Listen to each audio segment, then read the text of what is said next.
The Romans absorbed some important architectural techniques from the Etruscans before Greek influence was decisively felt. This included the arch and vault, which were destined to carry Roman engineering into development directly away from that of ancient Greece, who preferred post and lintel building methods to arches and domes. The vault techniques used by the Romans were the simple geometric forms. The semicircular vaults, the groin vaults, and the segmented vaults were all popular in Roman architecture. The vault surfaces were typically covered in tiles. An example of vaulting is the Basilica. Made in 312 AD, the Basilica of Maxentius and Constantine.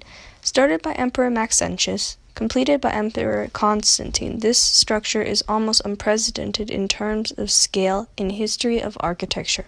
But the Romans were able to do so because they used concrete. This structure is borrowing largely from the halls of the bath complex of Caracalla. The main area of the basilica had massive groin vaults that were made of concrete, and the side aisles were barrel vaults, with the impressions of coffers of the vaulting that were there. The coffers reduced the weight, serving a double purpose. The Romans are very good with aesthetics and engineering and using all their technology to the fullest. They build things to last. Concrete allowed for the architects to shape and fill space, unlike earlier building materials such as volcanic rock that varied in hardness but could not be shaped as well. This form of architecture we see in the Basilica was later adapted by the Christians to form their new churches, such as the Santa Sabia. Vaults were very important in Roman architecture like we saw in the Basilica, but Romans as well relied heavily on the dome for much of their architectural structures, such as the famous Pantheon. The Pantheon was made in 27 BC. The Pantheon was one of the best preserved Roman monuments. The history shows how it's been attacked and how the bronze fittings have literally ripped off, but the Pantheon still stands to this day. The Pantheon was originally a temple for the gods, then made into a church later. When the Pantheon was originally made, the street level was lower than it is now in modern time. Traditional temple front can be seen in the front of the Pantheon. The columns are supported by huge marble bases, as well common in Roman architecture. The columns rise up unarticulated without fluting. Marble Corinthian capitals and monolith.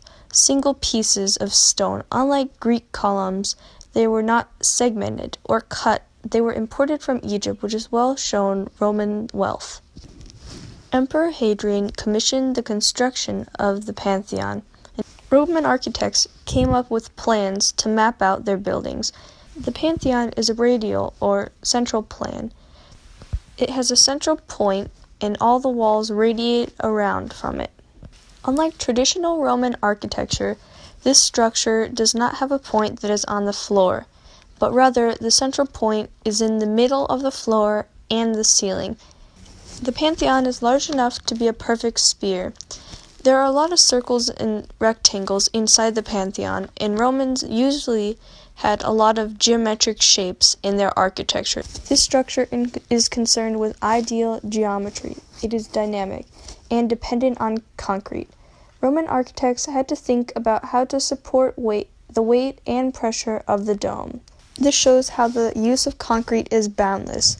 Concrete goes beyond the point of post and lintel architecture can. Roman architects and those who have ordered construction of Roman architecture have great expression of wealth and power in the architecture when you can see the materials they use. The oculus, or the eye of the structure, is the only great source of light.